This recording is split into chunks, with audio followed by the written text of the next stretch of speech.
There are a lot of different pocket hole jigs out there, and I've covered a lot of them, from Craig to Wen to even Going Make. And each of these has a variety of different features to make joinery just a little bit easier. But there's one jig I've never dove into, and that's the Massca M2 pocket hole system. Speaking of pockets, is that a sushi roll in your pocket, or are you just glad to sashimi? I guess we're doing that today too. So let's take a deep dive into this Massca pocket hole system and hear a few pocket jokes along the way. So for the most part, pocket hole jigs are a pretty simple tool with one brand ruling the market, and that is Craig. But these days, there's a lot of great alternatives out there, and unlike the Craig, which is made out of plastic, there's a lot of aluminum jigs that can stand up to a little bit more stress. In my shop, I have two go-to jigs, that being the Craig as well as the Going Make. But these aren't the only two jigs I've taken a look at, as I've also taken a look at other brands like Enjoy Wood as well as Wen, which have ultimately failed on me. Whether it be the Enjoy Wood drill collar failing on me or the poor machining of the Wen, neither of these jigs held up to the quality of the Craig or the Going Make. So can the Massca live up to the quality I look for in a pocket hole jig? Well, let's take a deep dive and find out. So there's 5 qualities that I like to have in a pocket hole jig, and I'm hoping the Massca can tackle each one. And these 5 categories are mounting, accessory storage, adjusting for different thicknesses of material, collar setup, as well as dust collection. So let's get this pocket hole jig out of the box and see if it can tackle each one of these 5 pocket hole jig necessities. So one thing you'll notice about Massca is a lot of their products are sold in bundles. In my case, I went with bundle number 3. And these bundles can range in price from anywhere for just under $90 all the way up to the high 200s. And it really all depends on what you want for your setup. So let's take a look at what came with my bundle. First off, it comes with 2 sets of bits, including a 3/8" pocket hole drill bit with a hex key and a collar, as well as 3 number 2 driver bits. Not only that, but my kit also came with a couple more accessories, including a 500-piece coarse-threaded pocket hole screw set with 1/2", 3/4", 1" and 1.5" screws, as well as a 100-piece set of birch plugs to cover up all those pocket hole screws. And of course, you're going to find the pocket hole jig itself. And this little jig comes packed with accessories. Let's take a quick look. Out of the box, you're going to find the pocket hole jig along with a drill bit and collar. You'll also find 2 stabilizing bars with support blocks. There's also a square drive screwdriver bit, 2 hex keys, portable base adapter plate, drill depth turret stop, pocket hole screws, as well as bench fitting screws. But the real star of this show comes in this large beige box. Let's take a quick look. Inside the box, you're going to find the Massca pocket hole jig mounting board. Let's take a quick look. As you can see, this beautifully designed MDF mounting board has got a lot of nooks and crannies in it, as well as holes that we'll take a look at here in just a moment. And I can already tell from this well thought out mounting contraption, this thing might be a game changer. That little contraption's a neat little invention. Did I ever tell you about my invention? Yeah, it's a golf ball that goes in the hole if it gets within 4 inches. Do not, I repeat, do not put that thing in your back pocket. Before we dive into this mounting board, we first need to talk about my first pocket hole jig necessity, which is mounting. And to talk about mounting, we first need to mount the jig to the mount. To do this, we'll first take the jig and slide it over the 4 pre-drilled mounting holes. Then we can take the 4 included bench mounting screws, and since we're dealing with MDF, I'm going to hand tighten them into each of the 4 holes. With the jig now securely affixed to the mounting board, we can now discuss the many ways you can mount this jig onto your workspace. The first mounting option is a permanent one. With the 4 countersink holes in the corners, you can simply screw this right into your workbench. But if you're like me, you're probably not doing pocket holes every day, so you probably want a less permanent option. One of the simplest ways to attach this jig to your bench is with clamps. And there's actually a couple of different ways you can do this. Let's take a look at the first one. The first way has everything to do with the little wings on the side of the mounting board. These 2 wings allow you to quickly and easily add a couple of quick clamps to either side of the mounting board while keeping the clamps out of the way of the jig. But that's not the only way you can attach this jig with clamps, as there's another way that incorporates the jig itself. If we look at the front and the back of the jig, you'll notice that there's T-slots. This allows you to easily slide in things like track clamps or MFT clamps right into the front or the back of the jig. And believe it or not, that's not the only way you can mount this jig. People with MFT tables are going to love this feature. And that's because right to the side of those permanent mounting holes, there's two 20mm bench dog holes. And these holes are perfectly spaced so that you can mount your jig right on top of your MFT table, giving you once again an excellent temporary mounting solution. And with all these options, I'm sure you can find one that will suit your needs. It's definitely a heck of a lot better than using the Kreg system. And with this mounting system's durable coating on the back, you can protect your tabletop. And since I'm personally not going to mount this permanently to my tabletop, I can use any one of those mounting holes to hang this on my wall, keeping it easily accessible until you're ready for your next use. And because of all these options, this thing definitely meets all my mounting expectations for a pocket hole jig. Speaking of pockets, that reminds me of Grandpa. He used to take an old comb with him and place it in his pocket wherever he went, even though he was bald. I guess he just couldn't part with it. Now let's move on to my next pocket hole necessity, which is accessory storage. Now if you're like me, you may have something like this, an old tackle box or toolbox. This is where I store all of my accessories for my pocket hole jigs, from drill bits to driver bits to even hex keys. And this by no means is a perfect solution. In fact, half the time I find myself digging in that old tackle box trying to find the tool that I'm looking for. But if we take a look at the Massca mounting board, it doesn't take a rocket scientist to see there's lots of little places to put all of these accessories. And as we showed earlier, there's a lot of accessories with this Massca jig, and this thing's got a storage place for each one, including the drill bit and collar, driver bit, hex keys, drill depth turret stop, as well as the portable base adapter plate. And each of these has a customized cutout for each one with finger holes. Not only that, but each one of these tools falls right into place and stays in place with the incorporated magnet.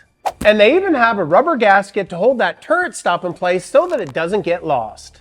And they even made a place for the portable base adapter plate on the back, with once again finger holes and two magnets to hold it into place. And with everything put in its own place and magnets behind them, these accessories aren't going anywhere. Now you may have also noticed there's a couple more recesses right on the front of the board. Now although these may look like pencil trays, that's not what they're for. Let's take a quick look.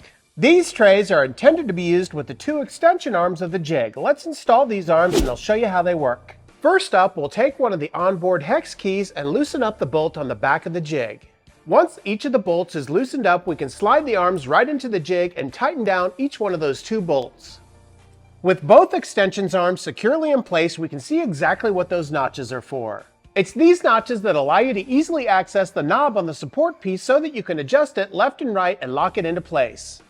And these pieces can not only be used to support your wood, but they can also be used as a stop. By simply unscrewing the knob and placing it in the other hole, that's what I'm talking about, you can slide the support in and instantly create a stop lock. And all of this is a great way to have repeatability and accuracy when you're drilling out your pocket holes. And that, along with all the incredible accessory storage on this jig, really make it a step up from what I'm currently using. Well, we've passed my mounting test and accessory storage with flying colors, but we need to move on to my next category, which is adjusting for material. First, you gotta hold it firmly in your hand. Then you put it in your mouth, lick it, straighten it, and put it in the hole. Man, threading needles is difficult work. Now in adjusting for material, you first need to know how thick your material is. And a lot of these older jigs like Kreg's don't have a scale so that you can measure the thickness of your wood. If we look at the Going Make jig, you can see there's a clear-cut scale on the base of the tool so that you can measure your wood. But unfortunately, the Kreg just doesn't have one. Now it does have a scale over here, but that's just to adjust your collar. So let's give the Massca a look and see what it's got. And as you can see, not only does it have metric on one side, but also imperial on the other. All you need to do is to slide your wood right on top of the jig and get your measurement, in this case 3/4 of an inch. And now that we know our wood is 3/4 of an inch, we need to adjust the jig for this. If we look at the back of the jig, you'll see there's another scale, along with two brass knobs. And once again, you'll see we have both imperial and metric on the right-hand side. By loosening the two brass knobs, you can adjust this jig to account for material as thin as 1/2 of an inch all the way up to 1.5 inches. But that's only if you want to bring the material to the jig. What happens if you want to bring the jig to the material?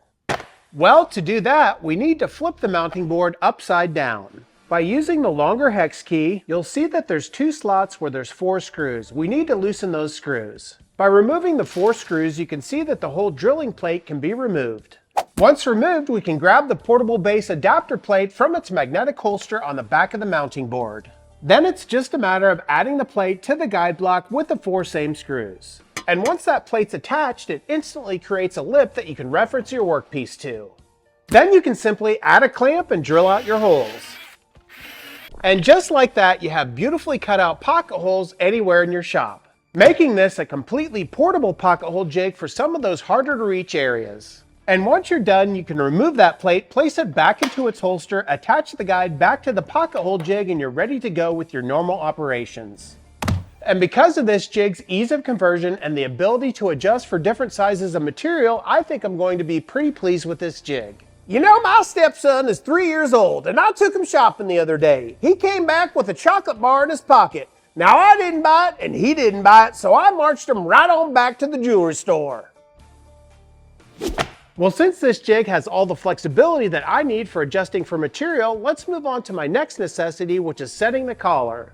Now, if we look at my current jigs, you'll immediately notice that I've had some problems setting my collar or having my collar slip on me. And I think it's pretty common for a lot of us to have a couple of these holes on the bottom of our jigs. But I really hope this Massca can alleviate some of those problems, as it has 2 ways to set your collar. Let's first go over how you can set your collar with the jig itself. To do that, we first need to grab our turret stop.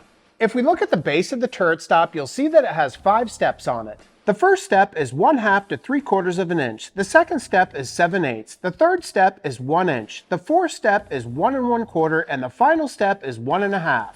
To use this stop, we first need to place it into the drill nut hole on the jig. Once it's in that hole, you can see that it rotates freely to any one of those steps. So let's set up our jig for some 3/4 inch material. The first thing that we need to do is adjust the alignment on the back. With that alignment made, we can now place our drill bit into the first hole so that the tip of the bit rests on the 3/4 inch step, which is the first step. With everything in place, we can now drop our collar onto the top of the bit and lock it into place with the hex key. And with all that done, you immediately have a bit with a collar on it that's ready for 3/4 inch material. And to account for any other size material, all you need to do is to repeat the same process, adjusting the back and setting the step to the appropriate height. And once that collar is locked in, you're ready to go. But as I said earlier, there's actually 2 ways to set the collar on this jig. The next way is using the mounting board. Let's take a quick look. If we look on the side of the board, you'll see there's 6 holes here. And each hole corresponds to a different thickness of material, going from 1/2 of an inch all the way up to 1 1/2 inches. To use this method, we're actually going to use the opposite end of the drill bit, or the butt end. Let's once again set this up for 3/4 inch material. The first thing that we want to do is to place the collar on the bit so that it's loosely fitted. Then we can take the butt end of the bit and slide it into the 3/4 inch hole. With the butt end in that hole, we'll slide the collar until it touches the MDF, and we'll tighten that collar. And just like that, our bit is set for 3/4 inch material, but let's place it into the jig and rest it up against that turret stop to see if it agrees. So we'll place the turret stop into the jig and we'll slide the bit in until it's resting against the collar.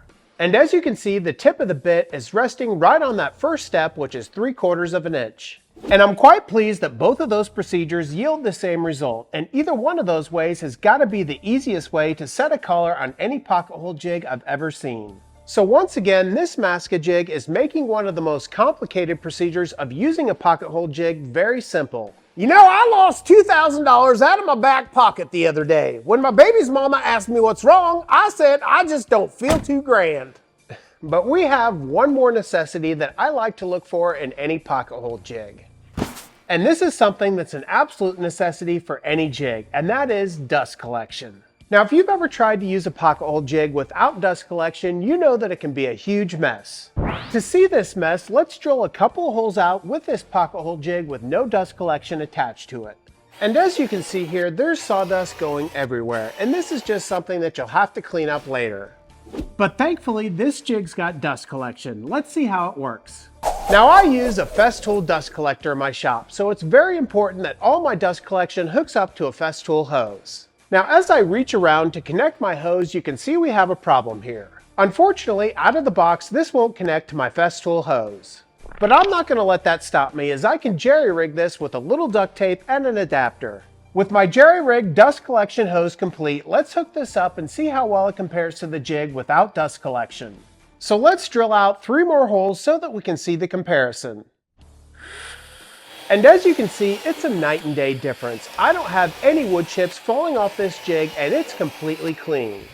So even though I had to improvise a little bit with my hose, this dust collection works excellent.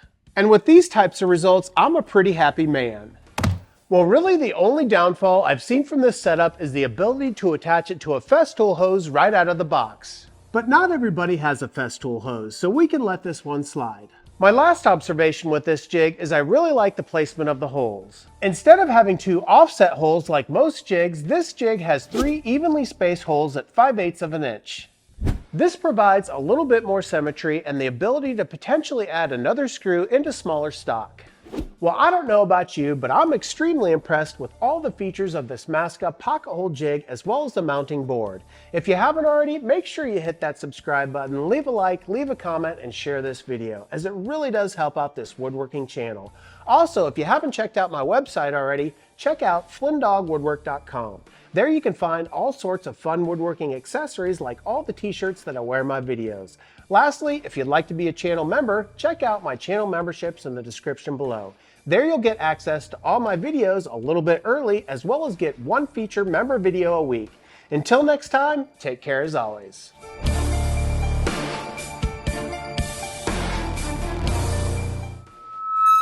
Yes, sir. You know, I was pretty upset with that guy that saw a dwarf and picked his pocket. I don't know how anybody could stoop so low.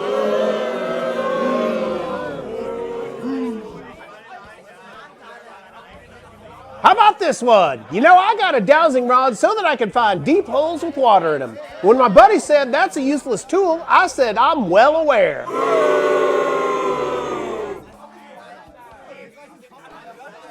How about another one? Did you hear about the blind guy that tripped and fell into the hole with water in it? Yeah, he couldn't see that well.